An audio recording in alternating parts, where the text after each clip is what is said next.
Mayong adlaw mga higalag mga kaigsunan ni ano sa pitas atong pagtuon sa pulong sa Ginoo. Sige kaingon ko na sa matag adlaw kun walay mga kakulian magahimo kita ni atong live stream. Busa akong ko kamong giawhag sa pag follow sa ato ang Facebook at the same time nata YouTube inyong i-subscribe no ang ato ang channel mga higalag magigsunan. So niining maong adlaw ang atong pangutanang hatagan sa pagtagan mao kini. Diin ang presenting headquarters ni Satanas. Unsay iyang pagbati sa mga tao. So kini nga pangutana mao ni atong tagdon. Sa kinatibuk-an natong pagtuon sa topiko nga gilalang ba sa Dios ang yawa. So, dinhi sa atong pagtuon mahinay-hinay na atong masabtan no sa pipila na ka mga adlaw nga nilabay nga ang Dios wala maglalang mga higalag mag-igsunan. Karon atong padayonon. Balikon ako ang pangutana, diin ang presenting headquarters o headquarter diretso na lang nga ato mag-igsunan binisaya ni nga pagkasulat no ni Satanas. Puloy-anan sa laing nga pagkasulti ang dapit nga naa siya nagpermanente. Unsay iyang pagbati sa mga tao. Ang hubdos nagaingon. Ang Ginoo mingon kang Satanas diin kagikan. Bosa si Satanas mitubag sa Ginoo mingon gikan sa pag-adto nganhi sa yuta o gikan sa paglakaw ngadto nganhi niini. So dinhi gi-emphasize sa balaang kasulatan mga higala og mga kaigsunan nga ang iya ang teritoryo sa laing pagkasulti mao kining atong gipuy-an nga kalibutan no iyang teritoryo sa laing pagkasulti iyang headquarters mga higala og mga kaigsunan.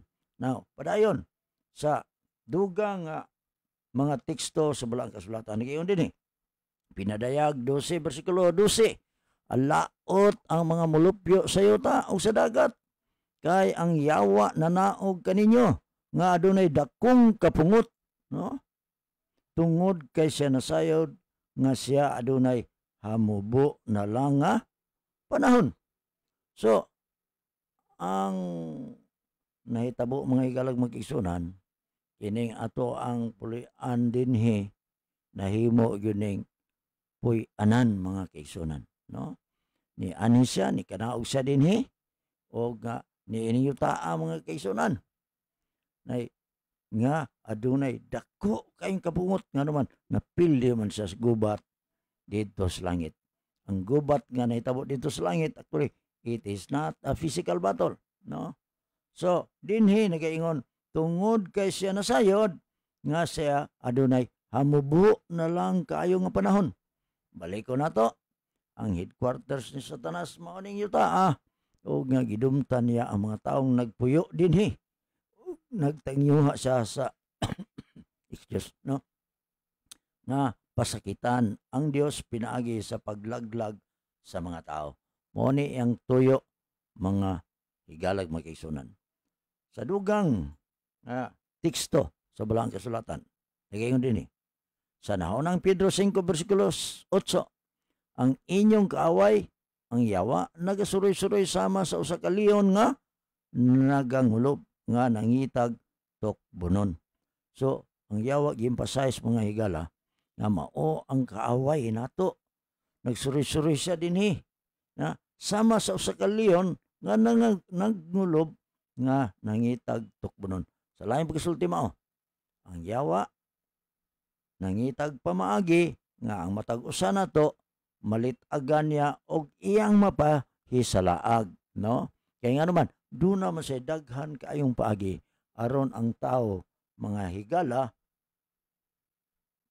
madala niya no kay haron ang mahitabo mga higalag mag-igsunan dili siya mag-inusura sa panahon sa paghukom batok kaniya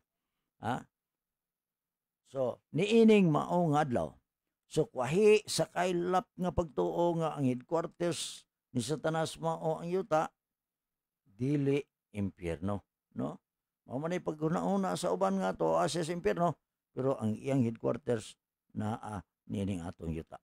Ang Dios naghatag kang Adan og Iba ug kamanduan sa yuta. Sa Henesis 1:26. Sa dihang nakasala sila, nawad-an sila niini nga kamanduan ni Satanas, Roma 6:16. Kinsa nahimong magmamando o prinsipe sa yuta. Juan 12, versikulo 31. Ginatamay ni Satanas ang mga tao o nga iyang gihatag kanila, gihulagway niya may tungod sa Ginoo nga sukwahi, mga kisunan.